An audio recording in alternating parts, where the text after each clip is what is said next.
Warna news Marathi, त्यास विश्वासार्ह बातमीचा। तिळगुळ घ्या आणि गोड गोड बोला या विधानाची जाणीव करून देणारा मकर संक्रांतीचा सण तोंडावर आला आहे।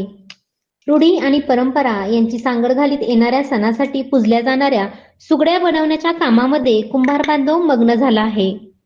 जिल्ह्यातील अनेक गावात सुगड्या बनवण्याच्या कामाला वेग आला आहे। ग्रामीण व शहरी भागात परंपरागत सण साजरे केले जातात। संक्रांतीचा सण काही दिवसावर आला आहे आणि या सणासाठी मातीच्या सुगड्या पूजन करण्याची फार प्राचीन परंपरा आहे।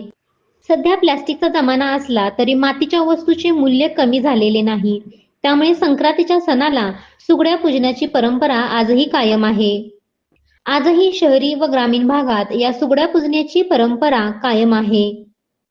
सध्या या सुगड्या बनवण्यामध्ये कुंभार समाज मग्न झाला आहे। आज तालुक्यामध्ये विविध भागामध्ये या सुगड्या बनवल्या जात आहेत। काही ग्रामीण भागात या सुगड्या धान्याच्या स्वरूपात खरेदी केल्या जातात। सुगडीच्या आकारानुसार दर आकारले जातात, तर शहरी भागात या सुगड्या पैशाच्या स्वरूपात घेतल्या जातात। 10 रुपये पासून 50 रुपये पर्यंत दर घेतले जातात।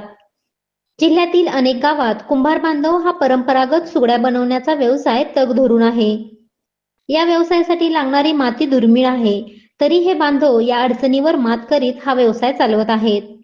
पन्हाळा तालुक्यात नेबापूर, सावर्डे, काखे, सातवे, मोहोरे, सरूड, खुपिरे, कोडोली आदी गावात ही परंपरागत व्यवसाय करणारी कुटुंबे कार्यरत आहेत। मी हर्षल कुंभार, नेबापूर पन्हाळ्याच्या पायथ्याला आमचं हे गाव आहे।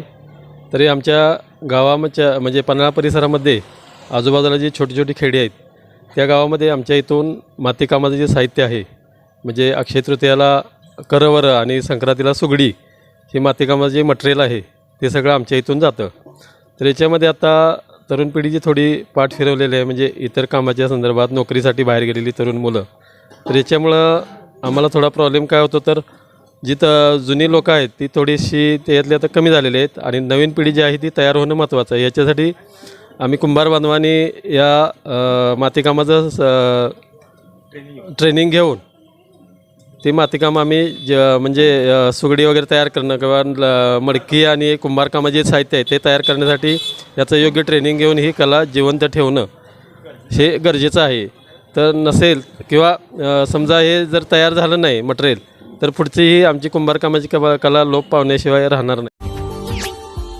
Subscribe now and press the bell icon. Never miss an update.